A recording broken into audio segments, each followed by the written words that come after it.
जय श्रीमन नारायण। ए पर जे टिप्पणी हम करे जा रहल बा रामानुजदास श्रीमान गट्टू वेणुगोपाल स्वामी जी के द्वारा दिहल गयल बा। अध्याय 14 गुणत्रय विभाग योग श्लोक 25। मानावमानयोः तुल्यः तुल्यो मित्रारि पक्षयोः सर्वारंभ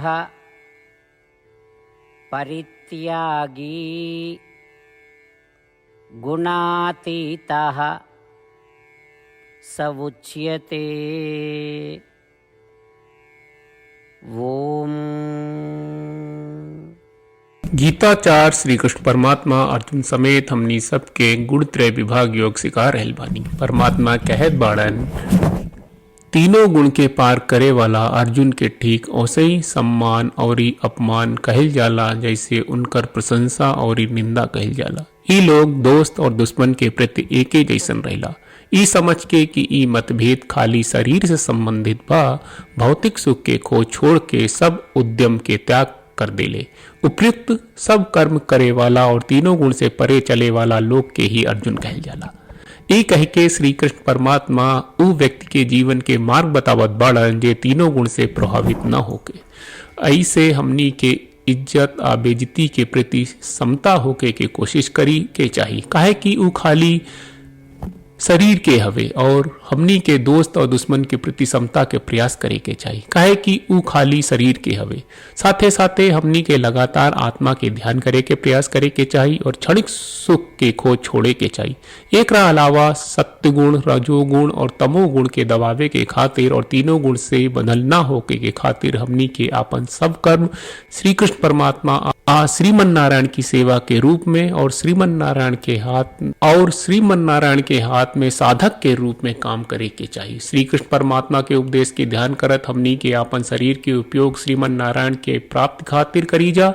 हमनी के श्रीमन नारायण के समर्पण करत श्री कृष्ण परमात्मा के वचन के श्लोक के रूप में दोहरावे की कोशिश करी जा।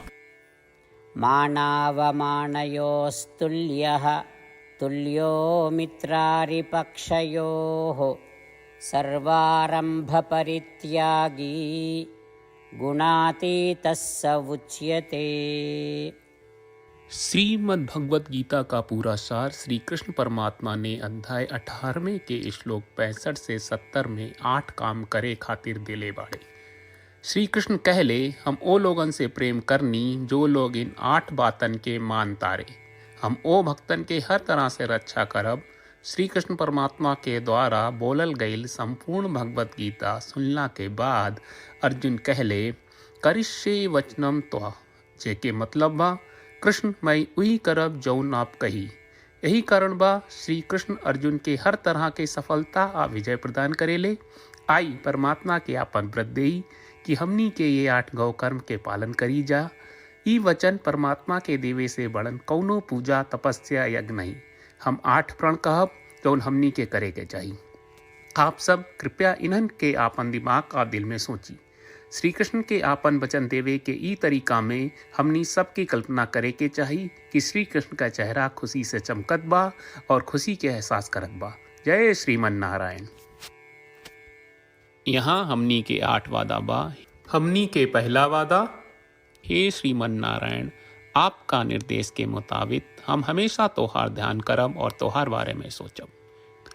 हमनी के दूसर वादा, हे श्रीमन नारायण आपका सलाह का अनुसार हम हमेशा आपका भक्त रहब।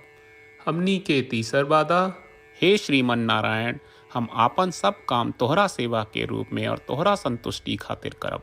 हमनी के चौथा वादा, हे श्रीमन नारायण जैस की आप माने के कहले रहलू हमरा बहुत विश्वास बा कि हम आपके होई और हम हमेशा आपन दोनों हाथ जोड़ के आपके नमस्कार करब और आपकी पूजा करब।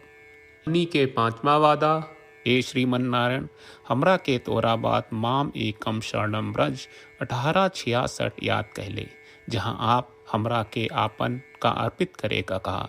श्रीमन नारायण मैं हमेशा तोहरे शरण में रहब।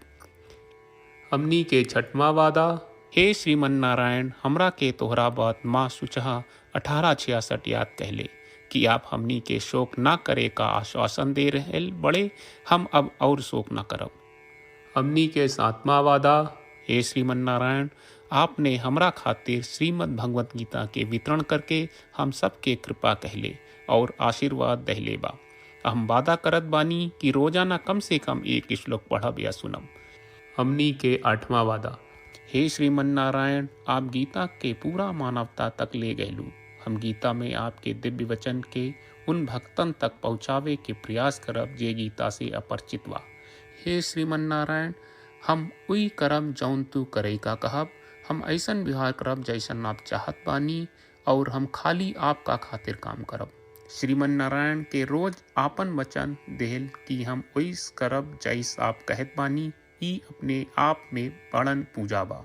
श्रीमन नारायण, करशे वचनम त्वा। श्रीमन नारायण, हम तोरे निर्देश के मुताबिक काम करब। सर्वम श्री कृष्ण अर्पणम अस्तु। जय श्रीमन नारायण। मानावमानयोः तुल्यः तुल्यो मित्रारि पक्षयोः सर्वारंभ परित्यागी गुणातीतः स उच्यते। ओम मानावमानयोस्तुल्यः तुल्यो मित्रारिपक्षयोः सर्वारंभपरित्यागी गुणातीतः स उच्यते। जय श्रीमन नारायण। सब भक्त लोगों से विशेष अनुरोध बा, जीवन में हर चीज में हमनी के तत्कालिक और प्रभावशाली परिणाम की अपेक्षा रहला। एकरा खातिर आइए रोजाना 1 मिनट के समय निकालल जाए और नारायण आश्रम पढ़ल जाए। नारायण आश्रम प्राप्त करे खातिर नारायण आश्रम वेबसाइट पर जाई, जो www.narayanashram.org है, और पंजीकरण में आपन नाम और ईमेल दर्ज करी। आपके द्वारा प्रदान कईल गई ईमेल पर आपका एक नारायण आश्रम PDF प्राप्त हुई। PDF में एक रामायण श्लोक, एक गीता श्लोक और एक विष्णु नामम बा। ये तीनों के मिल के नारायण आश्रम कहल जाला। हर व्यक्ति के ये श्लोक के अलग अलग संयोजन मिलेला। जब हर कोई 24,000 भक्तन के साथ रोजाना आपन नारायण आश्रम पढ़त आ सुनत बा, ता हर दिन संपूर्ण रामायण का एक दौर, श्रीमद् भगवत गीता पारायण के 33 दौर और श्री विष्णु सहस्त्रनाम स्तोत्र पारायण के 24 दौर प्रतिदिन पूरा होएला। ई एक बहुत ही उल्लेखनीय और विलक्षण परिणाम बा, जौन हर एक दिन ऐसकरे से निकलेला।